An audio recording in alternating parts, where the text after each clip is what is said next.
So we're looking forward to having Landry. I think that's him. Landry, are you able to hear me? Hi. Oh, there you are. Good to see you. Thank you so much Yes, for joining us. the pleasure is I just introduced you to the call. We're so excited okay. for you. Seriously, you are an amazing person. You have a lot of experience, and it's just an honor to get to have you on the call today. So without further ado, we'll go ahead and just let you start. So you've been officially. Okay. So Okay, thank you very much. Okay, good afternoon, all mangoes, and thank you for giving me chance to share my experience and insights to Extravaganza, the world first financial inclusion conference. Well, I will start by presenting myself, and then I will talk about the impact of Corona in DFS. What I call by DFS is digital finance. That said, I'm a DFS specialist consultant, and I have 15 years of experience, including 8 years in DFS, like you said. And I've acquired from my experience from MNOs, from microfinance institutions, and banks. Through projects in Benin, in Cameroon, in France, and Kenya and Togo. I just want to mention that I'm Togolese, and I've also been involved in various projects in digital banking, from project management and to design and business development. My area of experience include e-banking, remittance, agency banking, digital banking, and digital credit, and business modeling, and then payment system. What I mean by payment system is MasterCard Institution International and SEPA. What I call by SEPA is Single European Payment Area. And I have a master degree in economics, and I'm also a Visa product and Agile Scrum certified. Okay, so today I will talk about the impact of the COVID-19 in DFS. So the health and economic impact of COVID crisis have highlighted the critical need to support the vulnerable population. In response to the economic disruption from COVID pandemic, the West African Central Bank states announced a set of directives to reduce physical contact and then prevent all the aspects of contraction of the disease.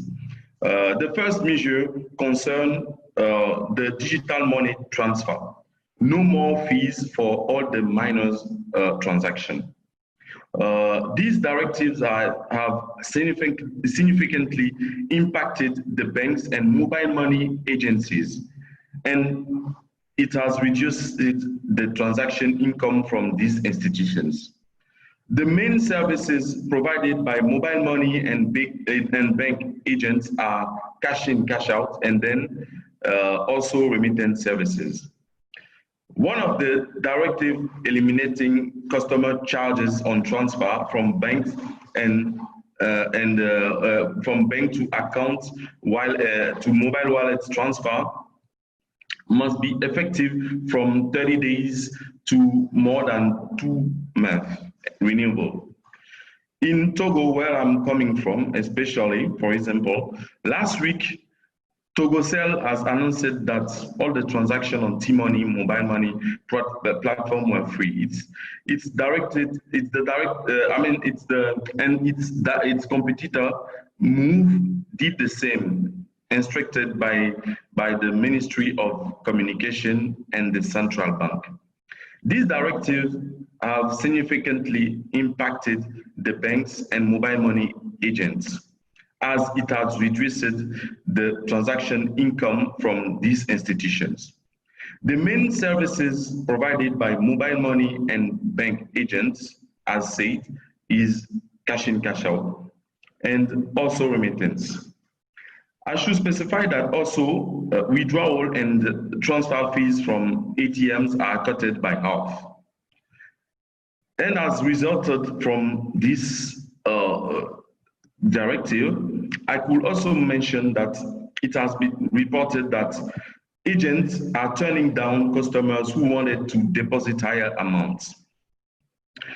First, because they want to earn better commission from lower transaction ban, and secondly, because they want to serve more customers by effectively achieving customer satisfaction for a large number of customers. Many agents have been also reported from directly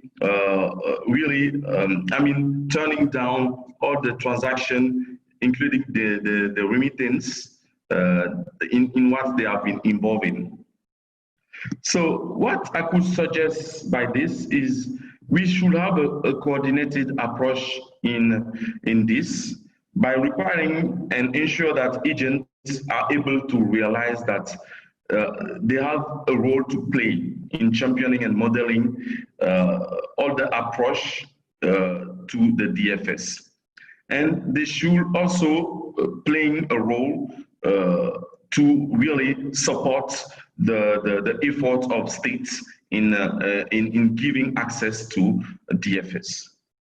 The good news is that thanks to all this waiving of fees, the user have ability to use DFS instead of physical handling, and then also to exchange money digitally.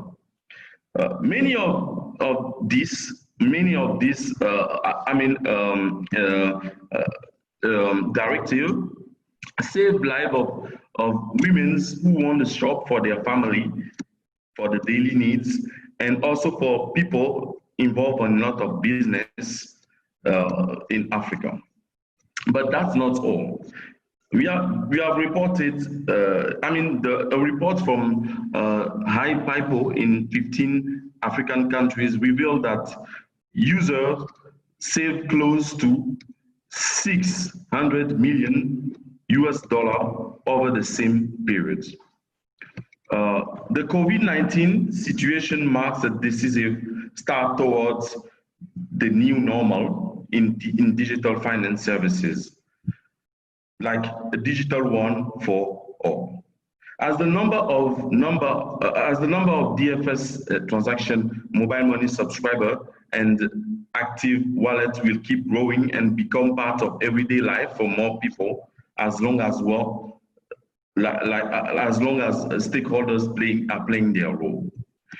What my suggest is we should really push this to include in the ecosystem all the business that are informal, so that they could have access to digital financial services, and then from this start to follow their let's say the expense to give them access to digital credits, and also to figure out how we could complete their needs by new services like digital insurance, and also the third generation of DFS services like the digital and the mobile agro services, including the aspect of value chain in all the agro business industry. So from this, I would like to thank you for listening to my presentation, and have a good journey. Thank you so much for your time. We really appreciate it. We really enjoyed getting to hear what you had to share, and especially with everything that's happening with COVID right now, it was really helpful just to get to hear your thoughts and your perspective. And thank you so much for being on the call. Thank you very much. Honor to have you. Thank you for the work that you're doing, and we're just grateful.